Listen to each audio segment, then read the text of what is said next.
भक्ति वेदांत स्वामी नित्यानंद नमस्ते सारस्वती देवे गौरवाणी प्रचारिणे विशेष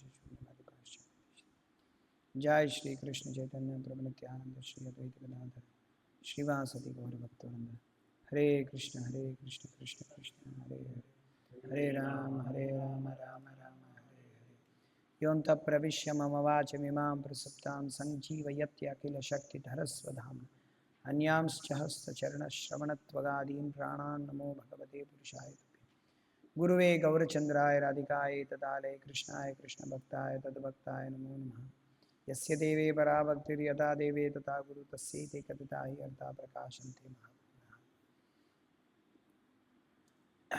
वागीशा यस्य वदने लक्ष्मीर्यस्य च वक्षसि यस्यास्ते हृदये संवित्तं नृसिंहं मुखं करोति वाचालं मुखं गायति यत्कृपातमं वन्दे श्रीगुरुगणतारणं परमानन्दमाधवं श्रीचैतन्य ईश्वरं निजगुरुपरिवान्या कृष्णचित्तो विचिन्तो परितपत्रिकेहानन्द संसार मज्जयं स्वांस विश्वपूज्यति विकासो भक्तिपूर्वो यतीन्द्रः మనం భగవద్గీత యొక్క మొదటి అధ్యాయం చదువుతున్నాం. మొదటి అధ్యాయంలో 11వ శ్లోకం నుంచి మనం చదువుతాం. 11వ శ్లోకం నిన్న చదివాం. మొదటి అధ్యాయం శీర్షిక కురుక్షేత్ర రణంగమున సైన్య పరిశీలన. అంతేనా సైన్య పరిశీలన మరేమిటి అంతేనా నేను చెప్పింది కరెక్ట్ కదా. మరి సైన్యం అన్నా సైనికం అన్నా ఒకటే కదా. సైన్య పరిశీలన లేకపోతే సైనిక పరిశీలన. 12వ శ్లోకం తస్య సంజయన్ హర్షన్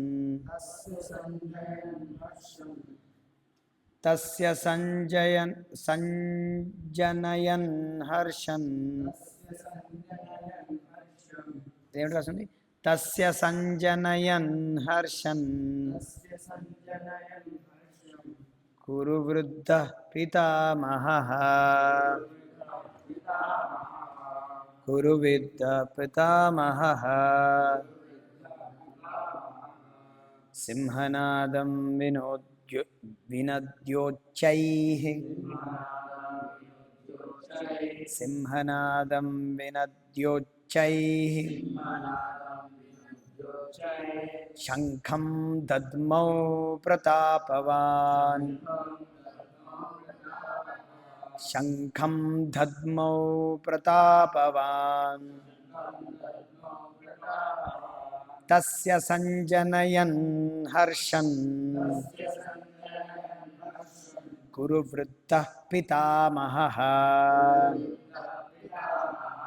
సింహనాదం వినద్యోచ్చైః శంఖం దద్మౌ ప్రతాపవాన్ తస్య సంజనయన్ హర్షన్ కురు వృద్ధః పితామహః సింహనాదం వినద్యోచ్చైః శంఖం దద్మౌ ప్రతాపవాన్.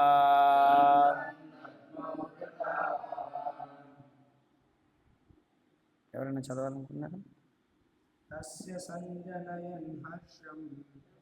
సంజనయన్ హర్షం కురు వృద్ధః పితామహః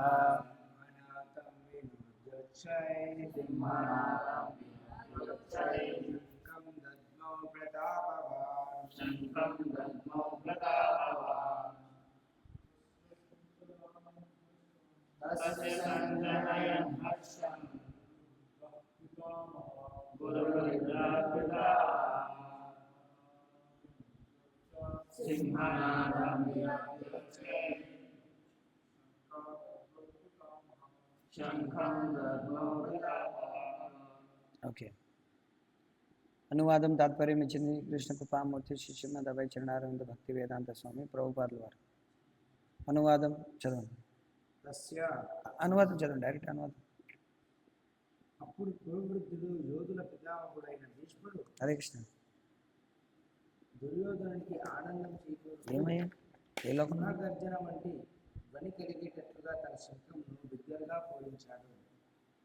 కురువృద్ధుడు తన మనుమడైన దుర్యోధనుని హృదయంలోని భావనను తెలుసుకోగలిగాడు. అతని పట్ల ఉన్నట్టి సహజ కరుణతో ఆయన సింహములాగా తన స్థితికి తగినట్లు అతి బిగ్గరగా శంఖమును పూరించి అతనిని సంతోషింపజేయడానికి యత్నించాడు. దేవదేవుడైన శ్రీకృష్ణుడు ప్రతిపక్షంలో ఉన్న కారణంగా యుద్ధంలో తమకు విజయావకాశమే లేదని శంఖము సంకేతంగా ద్వారా భీష్ముడు చింతాగ్రస్తుడైన దుర్యోధనునికి పరోక్షంగా తెలియజేశాడు. అయినా యుద్ధము చేయడము ఆయన కర్తవ్యము. ఆ విషయంలో ఎటువంటి కష్టముకైనా ఆయన వెనుదీయడు.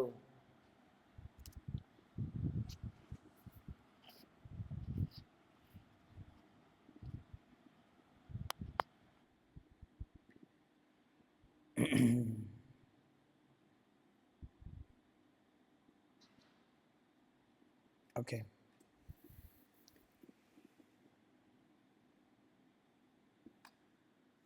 ఇక్కడ ఎప్పుడైనా సరే యుద్ధం వైదిక సంస్కృతి ప్రకారంగా, వైదిక సంస్కృతిలో యుద్ధం కూడా ఒక భాగం అన్నమాట. ధర్మయుద్ధం అనేది ఒక భాగం. దానికంటూ ఒక రూల్స్ అండ్ రెగ్యులేషన్స్ ఉంటాయన్నమాట, ఎలా యుద్ధం చేయాలి. సో ఇక్కడ భీష్ముడు ఎప్పుడైనా సరే మనం ఈ రోజుల్లో యుద్ధం జరపాలంటే వాళ్ళు డైరెక్ట్గా అటాకేనమాట. ఏమిటి కుక్కలు ఇక్కడికి వచ్చాయి?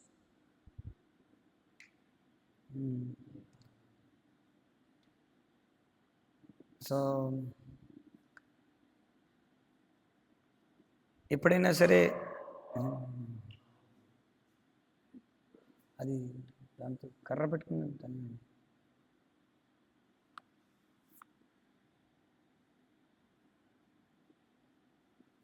చాలా ఆశ్చర్యకరమైన విషయం అన్నమాట.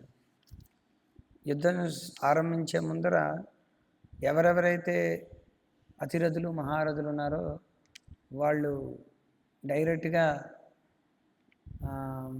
యుద్ధాన్ని ఆరంభించారు అన్నమాట. అంటే వాళ్ళు వచ్చి నించున్నారో లేదో ఫట్ ఫట్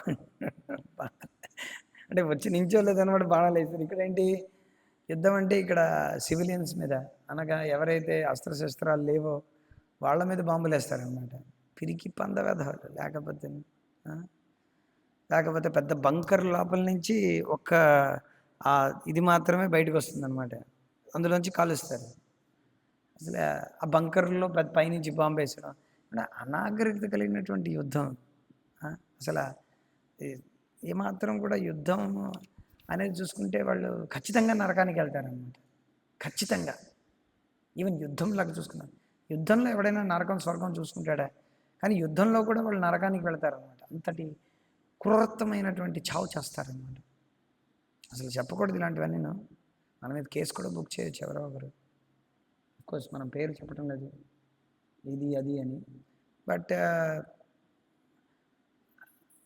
బంకర్లో కొండడం, AK-47 గన్తో టర్రమణ 30 రౌండ్లు ఒకేసారి కాల్చేయడం, ఏమిటి అసలు అది? అసలు తీరుతత్వ లేదు. ఆడవాళ్ళని చంపేయడం, పిల్లల్ని చంపేయడం, గన్ పాయింట్లో ఏమీ లేకపోయిన తర్వాత షూట్ చేసి పారేయడం. ఈవెన్ సినిమాల్లో కూడా చూపిస్తారు అలాగే. అసలు అదొక హీరోయిజం. వాడి దగ్గర శస్త్రాలు లేవు, you're just shooting. What is this? ఏమాత్రం కూడా వివేకహీనమైనటువంటి యుద్ధం అన్నమాట. ఈవెన్ పూర్వకాలంలో యుద్ధం కూడా ఒక కళ అన్నమాట. యుద్ధం గురించి మాట్లాడుకోవడం కూడా, దాన్ని కూడా ఆ మహాభారత యుద్ధం గురించి, రామాయణంలో జరిగేటువంటి యుద్ధం గురించి మాట్లాడుకున్నా సరే పవిత్రీకరింపబడతారు. వరల్డ్ వార్ 2, వరల్డ్ వార్ 1 గురించి మాట్లాడితే పవిత్రీకరింపబడతామా? రష్యా యుక్రెయిన్ వార్ జరిగింది. బోల్డ్ మంది ఐఏఎస్ ఆఫీసర్లు ఐఏఎస్ ఎగ్జామ్లో రాయాలంటే జనరల్ నాలెడ్జ్ కావాలన్నమాట. జనరల్ స్టడీస్ అంటే ఇప్పుడు జరుగుతున్నటువంటి కరెంట్ అఫైర్స్ అన్నీ జ్ఞాపకం ఉంచుకోవాలి. రష్యా ఏ రోజున ఫస్ట్ మిసైల్ వేసింది? హిరోషిమా నాగసాకిలో ఫస్ట్ మిసైల్ ఎప్పుడు పడింది? సో ఈ రకంగా ఏంటంటే వైదిక సంస్కృతిలో ఈవెన్ యుద్ధాల గురించి మాట్లాడుకోవడం కూడా, తద్వారా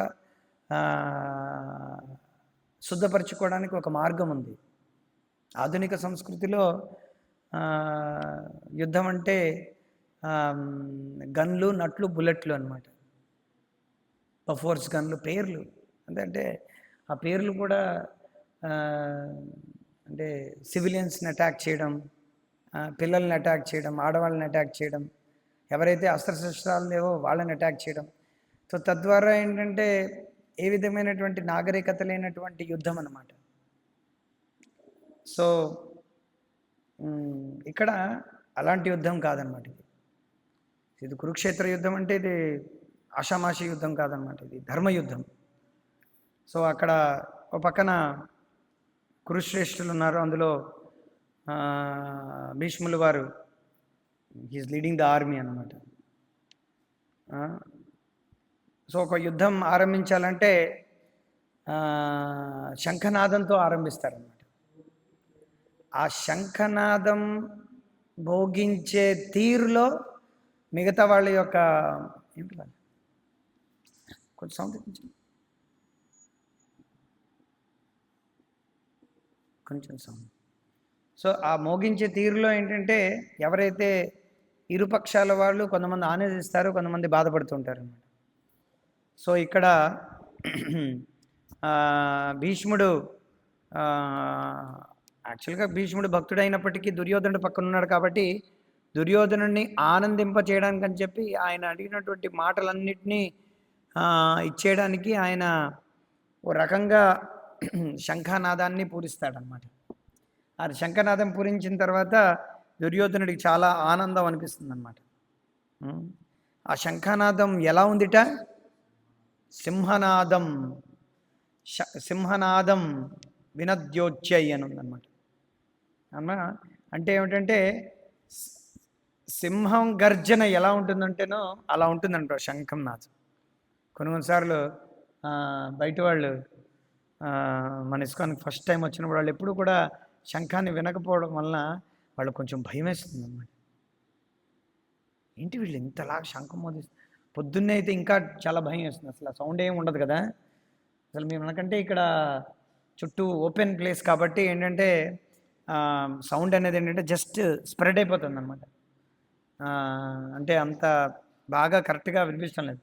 కానీ సిటీ లోపల ఏంటంటే క్లోజ్డ్గా ఉంటుంది కదా, చాలా గట్టిగా వినిపిస్తుంది అనమాట. చాలా భయం కూడా వేస్తుంది కొంతమందికి అయితే. అది యాక్చువల్గా ఏంటంటే శంఖం పూరించడం దానికి అర్థం ఏంటంటే విజయాన్ని ప్రకటించడం అనమాట. యాక్చువల్గా ఎవరు ఎంత బాగా శంఖాన్ని పూరిస్తారనే దాంట్లో కూడా ఒక కాంపిటీషన్ ఉంటుంది అనమాట. ఇప్పటికీ ఉంది. మహారాష్ట్ర మీరు వెళ్ళారనుకోండి, ఎవరు ఎంత దాన్ని ఏమంటారంటే దానికి మ్యూజిక్లో ఒకటి ఉందన్నమాట. ఇప్పుడు మనం పాడతాం కదా, కి వజయో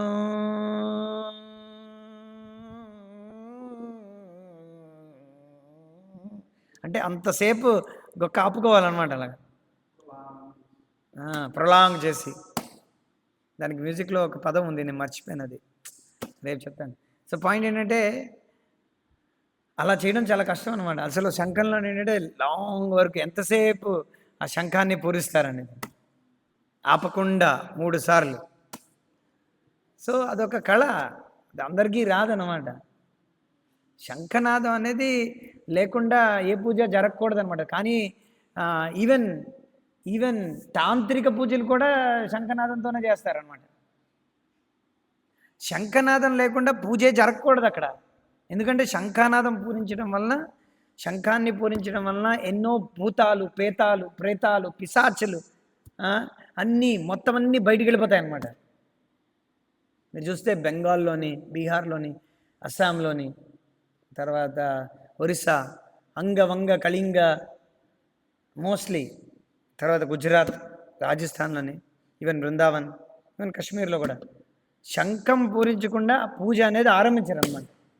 సౌత్ ఇండియాలోనే శంఖం పూరించరు, కానీ మొత్తం ఇక్కడ చెప్పినటువంటిలోనే శంఖం పూరించకుండా అవ్వదన్నమాట. అంటే శంఖం ఏంటంటే విజయానికి సంకేతం అన్నమాట. శంఖం అనేది ఏంటంటే విజయానికి సంకేతం అన్నమాట. ఇప్పుడు మీరు ఈవెన్ పెద్ద పెద్ద బీగాలు ఉంటాయి అన్నమాట, ఇలా ఉంటాయి. సో వాటిని కూడా మోగించడం కూడా విజయానికి సంకేతం అనమాట. ఈ మలేచ్చర్ రాజులు ఉంటారు, బ్రిటిషర్లు, వాళ్ళకి ఇలాంటి అక్కర్లేదన్నమాట. వాళ్ళకి ఇవేమీ తెలియవు. గొడ్డును తిన వెధవులకి ఏమి తెలిస్తే నాకు అర్థం కాదు. సో శంఖం గురించి వాళ్ళకేం తెలుసు? వాళ్ళకేం తెలియదు అనమాట. సో చెప్పొచ్చే మాట ఏంటంటే, శంఖం అనేది ఏంటంటే, శంఖంతోనే ఒకళ్ళు యుద్ధం చేయడానికి భయపడిపోతారనమాట. శంఖంతోనే యుద్ధం చేయడానికి పారిపోతారు. సో ఇక్కడ ఏంటంటే, తర్వాత శంఖాలు ఎవరెవరైతే పూరించారో వాటన్నిటి గురించి వివరణ ఉంటుంది. ఇక్కడ స్పెసిఫిక్గా భీష్ముడు ఏంటంటే, ఆయన మొత్తం అందరిలో కల్లా పితామహుడు అనమాట. ఆయన శంఖం పూరించారు కల్లా చాలా బిగ్గరగా ఆయన పూరించారు శంఖాన్ని. అది ఎలా ఉంది? సింహగర్జనలా ఉందంట. కానీ దీని వెనక ఉన్నటువంటి దీని చూడండి, శంఖనాదంలో కూడా బహిర్గతమైనటువంటి అర్థం, అంతరికంగా అర్థం కూడా ఉంటుందన్నమాట. అయ్య బాబోయ్, ఏంటిది? బహిర్గతంగా ఒక అర్థం అనుకుంటే అంతర్గతంగా ఇంకో అర్థం. చూడండి, ఇక్కడ ప్రభుపాదులు రాస్తున్నాను, inner meaning of the heart of his grand son. అంటే ఆ శంఖం పూరించడం విధానం బట్టి దుర్యోధనుడి తాలూకా మనస్సుని అర్థం చేసుకున్నాడు అనమాట. ఎవరు? భీష్ముడు. ఆ ప్రకారంగా ఆయన ఏం చేశాడు? శంఖాన్ని మోరించాడు అనమాట. దేనికోసం? దుర్యోధనుడికి ఆనందాన్ని అందజేయడం కోసం. చూడండి, అంటే ఈయన మనసులో ఉన్న మనోభావన ప్రకారంగా ఆ శంఖాన్ని పూరించడం ద్వారా దుర్యోధనుడికి చాలా ఆనందం అనిపించింది. ఇది ఎక్కడుంటాయి ఇలాగా? ఈ విధమైనటువంటి విషయాలన్నీ కూడా ఎక్కడుంటాయి? ఏదో యేసొచ్చాడు, శిలువ పైన ఉన్నాడు, తర్వాత మన కోసం, పాపుల కోసం చచ్చాడు, తర్వాత ఏంటంటే మనందరం కోసం ఇక్కడ కోసం పందుల్ని పిల్లుల్ని పిల్లలు తినరు కదా, పందుల్ని, ఆవుల్ని, గేదెల్ని, కుక్కల్ని, నక్కల్ని ఏదైనా తినొచ్చని చెప్పి మనం అనుకోవడం అనమాట. అదా 4 మొక్కలు Jesus saves, Jesus heels, Jesus, ఇదేనా అయిపోయింది మొత్తం అంతా. ఫిలాసఫీ అంతా ఒక 4, ఏదైనా ఒకటి తీసినా సరే ఎందుకు పనికిరాదు అనమాట. అది ఏది ఒక్కటి తీసినా సరే ఎందుకు పనికిరాదు? ఒకటి తీసేయండి, ఏజ్ 3 రోజుల తర్వాత లేవలేదనుకోండి, విషయం తీసేయండి, అంతే. ఇంకేంటి, మొత్తం ఫిలాసఫీ అంతా అవుట్ అనమాట. 3 రోజుల తర్వాత లేకపోతే ఎందుకంటే మన కోసం లేచాడు అనమాట. ఏంటి, ఇలాంటివన్నీ ఉన్నాయన్నమాట. సట్టల్ విషయాలన్నీ ఉన్నాయన్నమాట. సో ఇలాంటివంతా వదిలేసి ఏదో చెక్కలకు పూజ చేసేయడం, దెయ్యాలకి, భూతాలకి, ప్రేతాలకి, చచ్చే వాళ్ళకి అందరికీ పూజలు చేసుకోవడం ఏంటి, నాకు అర్థం కాదు. సో ఇక్కడ ఏంటంటే ఇది విషయం అంటే. సో ఆ శంఖనాదం పూరించడం ద్వారా out of his natural compassion, ఆయన మీద ఉన్నటువంటి దయతో ఆయన్ని ఆ శంఖాన్ని పూరించడం ద్వారా చాలా గట్టిగా, బిగ్గరగా ఆయన యొక్క సింహత్వాన్ని నిరూపించాడు అనమాట. ఎవరు? భీష్ముడు అన్నమాట. సంస్కృతంలో ఒక పదం ఉందన్నమాట. దాన్ని ఏమంటారంటే పురుష వ్యాఘ్రహ అంటారు అనమాట. పురుష వ్యాఘ్ర అంటే ఏమిటి? పురుషుడంటే మనిషి, వ్యాఘ్రహ అంటే సింహం కాదు, పులి. సింహనా? పులి. వ్యాఘ్ర అంటే పులి అనమాట. మనుషుల్లో పులి లాంటి వాడు అనమాట పురుష వ్యాఘ్రహ. ఇప్పుడు చైతన్య మహాప్రభు అని అంటారనమాట. చైతన్య మహాప్రభు ఏమంటారు? చైతన్య మహాప్రభు తాలూకా వాయిస్ సింహ గర్జనలా ఉంటుందంట, సింహ ఓంకారంలా ఉంటుందన్నమాట. సింహం ఓంకారం చూసారా? అలా ఉంటుంది. అసలు మనం ఇమిటేట్ చేయలేం అసలు. సింహం ఎప్పుడు కూడా ఇలా పట్టుకుంటే ఎప్పుడు ఆడుతూనే ఉంటుందన్నమాట. ఎప్పుడు అది రాట్లింగ్ సౌండ్ అంటారు అనమాట. ఎప్పుడు కూడా కోపంగా ఉంటుంది కదా సింహం, కళ్ళు ఎలా ఉంటాయి. సో అలాంటి సింహంతో పోల్చారనమాట. సో ఇది పరోక్షంగా, ఇది ప్రత్యక్షంగా అయినటువంటిది అంటున్నా. పరోక్షంగా ఏంటి? ఈ రకంగా దుర్యోధనుడికి ఏమిటి చెప్తున్నాడు? అది దుర్యోధనుడు అర్థం చేసుకోలేడు. దుర్యోధనుడికి ఏమిటి చెప్తున్నాడు? నువ్వు ఈ యుద్ధం గెలవలేవని చెప్తున్నాడు అన్నమాట. ఎవరు? భీష్ముడు ఈ శంఖాన్ని పూరించడం ద్వారా చూడండి, ఈ దుర్యోధనుడిలో ఏంటి, భీష్ముడిలో బాహిర్గతమైనటువంటి అర్థం కూడా ఆచార్యులకు తెలుసు, అంతర్గతంగా ఉండేటువంటి అర్థం కూడా ఆచార్యులకు తెలుసు అన్నమాట. అర్థమవుతుందా? సో అంతర్గతంగా ఏమిటి, నువ్వు ఈ యుద్ధ భూమిలో నువ్వు ఎప్పటికీ కూడా విజయం రాదు అని చెప్పడానికి ఈ శంఖాన్ని పూరించాడనమాట. సో ఈ మొదటి అధ్యాయంలో అర్జునుడే గెలుస్తాడు అనడానికి ఎన్నో సంకేతాలు మొదటి అధ్యాయంలో ఉన్నాయి. ఇదొక సంకేతం అన్నమాట. సైన్స్ ఆఫ్ విక్టరీ అంటారనమాట. సైన్ అంటే సంకేతం. సో యుద్ధం గెలవడానికి గల సంకేతం ఏమిటి, భీష్ముడి యొక్క శంఖానాదం అనమాట. ఇంకా ముందుకెళ్తే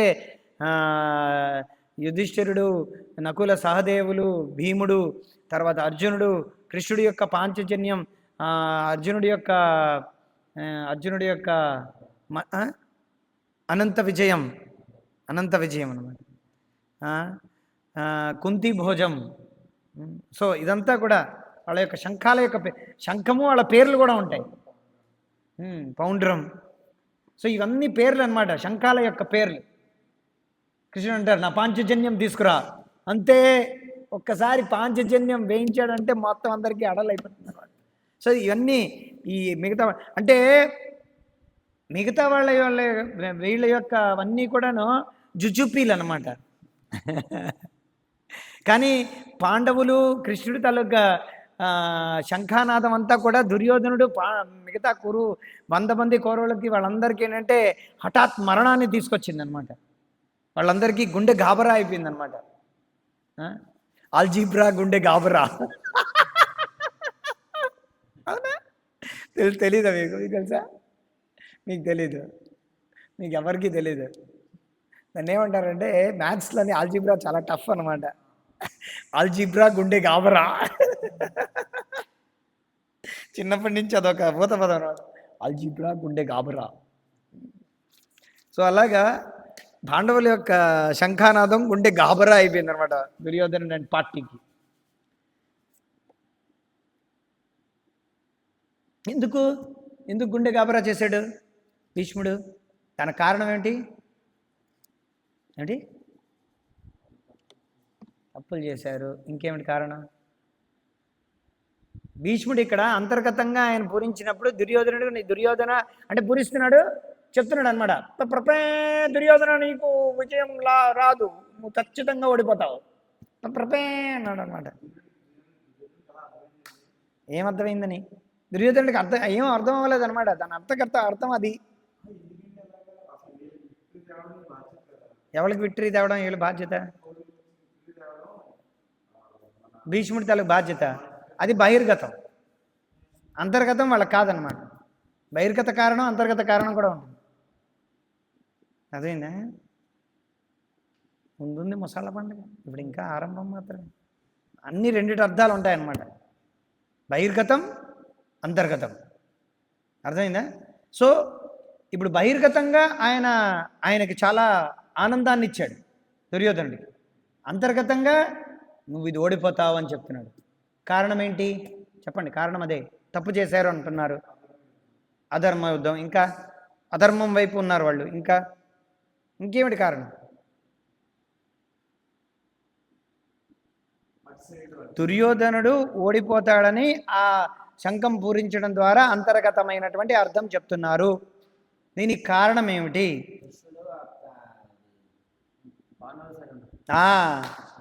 ఏమిటయ్యా చదివారు కదా, ప్రభుపాదుల వారు రాస్తున్నారు కదా, తప్పు చేశారు, ఇవన్నీ అధర్మం వైపు, ఇదంతా ఒకటే. అంతా కూడా ఏం చేస్తున్నారంటే ఒక ప్రతీకగా మారుస్తున్నారనమాట, సింబాలిక్ చేసేస్తున్నారు. సింబాలిక్ కాదు, వ్యక్తి. అక్కడ కృష్ణుడు ఉన్నాడు అనమాట, అది ఇంపార్టెంట్. కృష్ణుడు లేకపోతే పాండవులు గెలవరు అనమాట. కానీ ఇది జయస్తు పాండుపుత్రాణం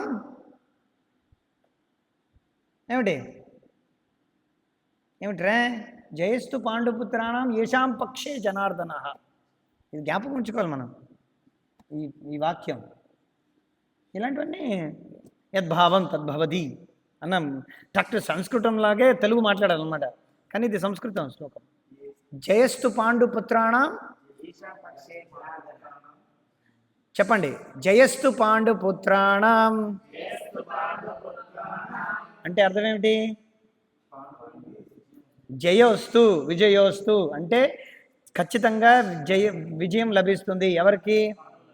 పాండవులకి. జయస్తు పాండుపుత్రాణం, పాండవుల యొక్క పుత్రులకి అనగా పాండవులకు. జయస్తు పాండుపుత్రాణం ఏషాం పక్షే జనార్దన అనగా ఏమిటి? ఏషాం పక్షే జనార్దన అంటే అర్థం ఏమిటి? కృష్ణుడు ఎవరి పక్షాన ఉన్నాడో పాండవుల పక్షాన ఉన్నాడు కాబట్టి వాళ్ళకి విజయం తథ్యం అన్నమాట.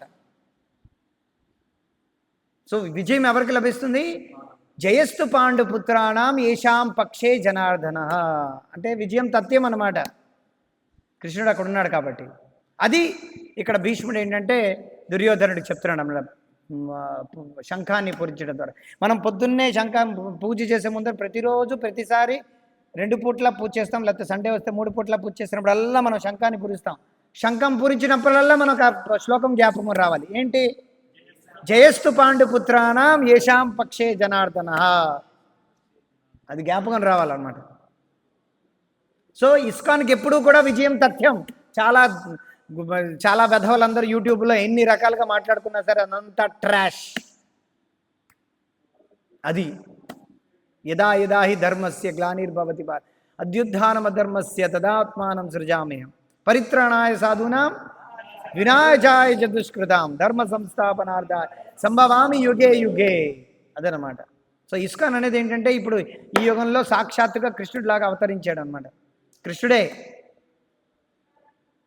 జనాల యొక్క దుష్టత్వాన్ని చంపుతాం. జనాలు చంపాలంటే ఇంకెవరు రారు మన మందిరానికి, ఎవరు మనకు డొనేషన్ ఇవ్వరు. మీరు రారు, నేను రాను. నా అంత దుష్టుడు ఈ లోకంలో ఇంకెవడూ లేడు. కానీ మనలో ఉన్నటువంటి దుష్టత్వాన్ని ప్రభుపాదుల వారి యొక్క పుస్తకాల ద్వారా, ప్రభుపాదుల వారి యొక్క ఇచ్చినటువంటి హరినామం ద్వారా, ఈవెన్ శంఖం పూరించడం ద్వారా కూడా పవిత్రీకరింపబడుతున్నారు అనమాట. దీన్ని బట్టి అర్థమవుతుందా? శంఖం మనం పూరిస్తున్నామంటే ఎంతోమంది యొక్క పాపాలన్నీ నశిస్తున్నాయి అన్నమాట. హరినామం చేయడం వల్ల బోళ్ళ మంది పాపాలు నశిస్తున్నాయి. వాళ్ళు భగవద్గీత చదవడానికి సుముఖత చూపిస్తున్నారనమాట, వస్తున్నారనమాట. పిల్లలు, పెద్దలు, వృద్ధులు, ఆవులు ఇక్కడికి వస్తున్నాయి, ఎక్కడెక్కడ ఉన్నామని. సో దాన్ని బట్టి విజయం తథ్యం. కానీ ఆయన యొక్క కర్తవ్యం మేరకు ఆయన దుర్యోధనుడి పక్షాన యుద్ధం చేస్తున్నాడు. అది కర్తవ్యం. కానీ ప్రేమ మాత్రం పాండవులు లేదు. మన యొక్క కర్తవ్యం అమ్మా నాన్న పట్ల ఉండొచ్చు, కానీ మన ప్రేమ కృష్ణ. అర్థమైందా? అది మన కర్తవ్యం ఎన్నో చేయొచ్చు అన్నమాట. శారీరకంగా, మానసికంగా ఎన్నో కర్తవ్యాలు చేయొచ్చు, కానీ మన యొక్క ప్రేమ మాత్రం భగవంతుడికి. శిల ప్రభుపాద్ కీ జాయ్. శ్రీమద్ భగవద్గీత యథాతథం కీ జాయ్. హరే కృష్ణ.